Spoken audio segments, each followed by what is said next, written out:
8 مارچ والے دن عالمی خواتین کے نام سے ایک دن منایا جاتا ہے اور کہا جاتا ہے اس دن عالمی سطح پر خواتین کے لیے، عورتوں کے لیے حقوق مانگنے کے لیے ایک لانگ مارچ کیا جاتا ہے۔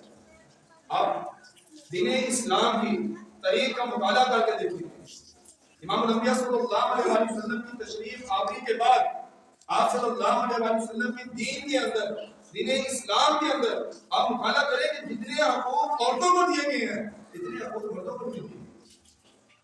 دین اسلام سے پہلے جو مردوں کے پاس حقوق تھے عورتوں کے پاس حقوق نہیں تھے، تو دین اسلام نے کتنی شفقتیں کی کہ عورتوں کو حقوق دیے۔ جب بچی پیدا ہوتی تھی تو سفید ماتم مس جاتا تھا شکار کے، اس بچی کو زندہ درگور کر دیا جاتا تھا۔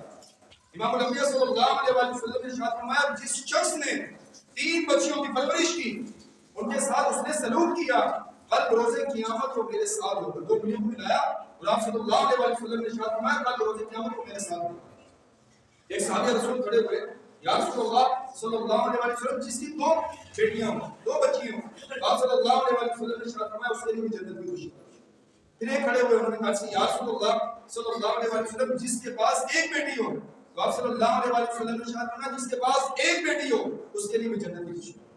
اسی طرح ہمشیرہ اپنی بہن کی جس نے اچھی طرح تربیت کی، یعنی باپ فوت ہو گیا اب بھائی کے ذمہ ہے تربیت کرنا، اس نے اچھی تربیت کی، جیسا اس نے سلوک کیا اور ان کا نکاح کر دیا، اور اس بھائی کے لیے بھی یہی خوشخبری ہے جنت کی خوشخبری اس نے سلوک کے بدلے۔ ہمارا دوسرے سلوک سے مراد کیا ہے؟ مراد یہ کہ بیٹے اور بیٹی دونوں کو ایک جیسے حقوق دینا، دونوں کے ساتھ ایک جیسا سلوک رکھنا۔ اگر ایک کو اچھے کپڑے لے کر دیے، بیٹی کو اچھے کپڑے لے کر دیے، تو بیٹی کو بھی اچھے کپڑے لے کر دیں۔ جو چیز بیٹے کے لیے پسند کر رہے ہو وہی چیز بیٹی کے لیے بھی پسند کی جائے۔ یہ دین اسلام نے حقوق دیے عورت کو۔ عورت دین اسلام کے احکام سے پہلے عورت کو وراثت کے اندر کوئی حصہ نہیں دیا جاتا تھا۔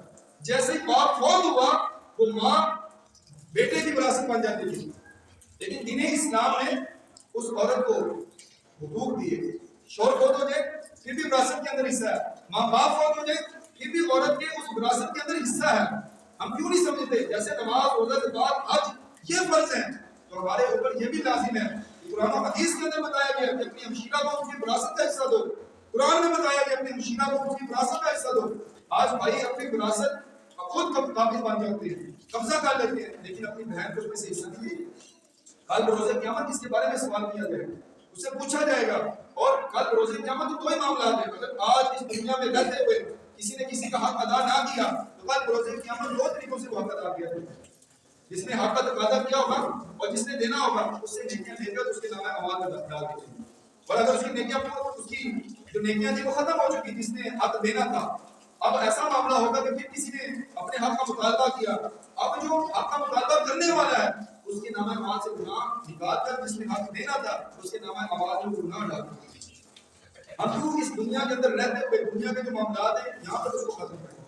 اگر ہماری آپس میں بھائی میں کوئی رنجش ہو جاتی ہے تو یہ دور دراز تک چلتا ہے، نسلوں تک یہ معاملہ چلتا ہے، اور اس سے ہمیں منع کیا گیا ہے۔ پتہ چلا کہ اسے جب مسلمان کے درمیان ایسا معاملہ ہوتا ہے اسے فوراً آپس میں بھائیوں میں صلح کر دینی چاہیے۔ اور یہ مسئلہ سوال فرمائیں، حیا دین سے ہے، اور جب حیا ختم ہو جاتی ہے، کل 8 مارچ ہے تو آپ آج 8 مارچ ہے تو آپ نے خود بھی اس پر عمل کرنا ہے اور یہ پیغام آگے بھی پہنچانا ہے۔ 8 مارچ عالمی سطح پر خواتین کے حقوق کے لیے منایا جاتا ہے، تو یہ دیکھیں کہ دین اسلام نے عورت کو کتنے حقوق دیے۔ دین اسلام نے عورت کو کیا کیا مقام دیا ہے۔ ماں ہے، الجنت تحت اقدام الامہات، کہ ماں بنی تو جنت اس کے قدموں کے نیچے ہے، اور جو ماں کے چہرے کو دیکھے ثواب کی نیت سے اسے حج مقبول کا ثواب ملتا ہے۔ اسی طرح ہمشیرہ کا رشتہ ہے، بیٹی کا رشتہ ہے، اس پر جنت کی بشارتیں دی گئی۔ یہ جو حقوق ملی ہیں یہ خواتین کو، عورتوں کو ملی ہیں، تو ہمیں چاہیے کہ ہم سوشل میڈیا کے اوپر جو یہ عالمی دن منایا جاتا ہے اسے خود بھی بائیکاٹ کریں، اپنے دوست احباب تک یہ بتاؤں۔ اور ماہ رمضان کا آمد ہے اور یہ مسئلہ سماعت فرمائیں کہ لوگوں اس دن جب آتا ہے ایک میسج وائرل کیا جاتا ہے، ماہ رمضان کی آمد پر ایک میسج بہت زیادہ وائرل کیا جاتا ہے کہ جس نے ماہ رمضان کی آمد کی سب سے پہلے خوشخبری دی اس پر جنت پائی۔ یہ غلط ہے، یہ میسج غلط ہے، اس کے اوپر جنت کی بشارت نہیں ہے کہ اس کے اوپر گئی، واجب ہو گئی، جس نے سب سے پہلے جنت رمضان کی خوشخبری دی، ایسا ہرگز نہیں ہے کہ اس کے اوپر جنت واجب یا فرض ہو جاتی ہے۔